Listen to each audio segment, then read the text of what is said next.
This week, Arizona Congressman Greg Stanton said the federal government has to take cybersecurity seriously to protect water and power systems. Stanton is the founder of the Congressional Extreme Heat Caucus. 12 News journalist Joe Dana tells us how the state would respond. The governor's office has developed a list of recommendations to prepare for a worst of the worst kind of scenario. More on those recommendations and how the state is responding in just a moment. But first, we've recently seen two reminders of why it's important to prepare for a power grid emergency. This was Congressman Greg Stanton this week speaking about energy resilience. Stanton referenced the recent cyber attacks on municipal water systems in Minnesota and several other states. Could you imagine what would happen in the middle of summer when it's 116 degrees and someone were to successfully hack into our energy system, even shut it down for a day, even just a portion of the grid?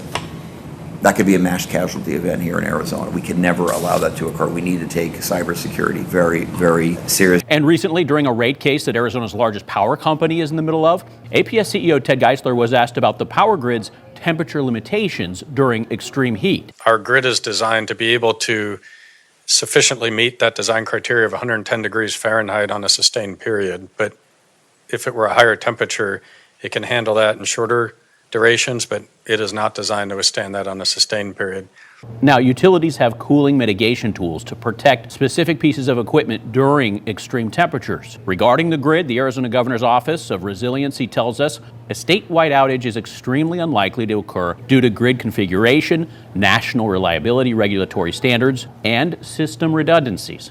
And the governor's office has released an extreme heat preparedness plan that makes recommendations to prepare the state for, say, a mass heat emergency. The report recommends the state develop a power and water service plan that addresses delays in energy and water service during emergency periods. It also urges agencies to advance social connectivity through resilience hubs. Those hubs should have backup power or microgrids that provide at least 14 days of energy, refrigeration, clean water, and food service capabilities. How has the state responded to some of those recommendations? The Office of Resiliency released this updated report led by the Department of Health. It focuses heavily on day-to-day heat concerns in the valley. We do know in April, several agencies held tabletop emergency drills, going through reps about how to respond to blackouts involving wildfires and extreme heat. The director of the Office of Resiliency, Maren Mahoney, tells 12 News in an email, the most critical next step needed to prepare the state long-term for extreme heat events is stable funding. As we get more details, we'll make sure to bring them to you. Joe Dana, 12 News. All right, Joe, thank you.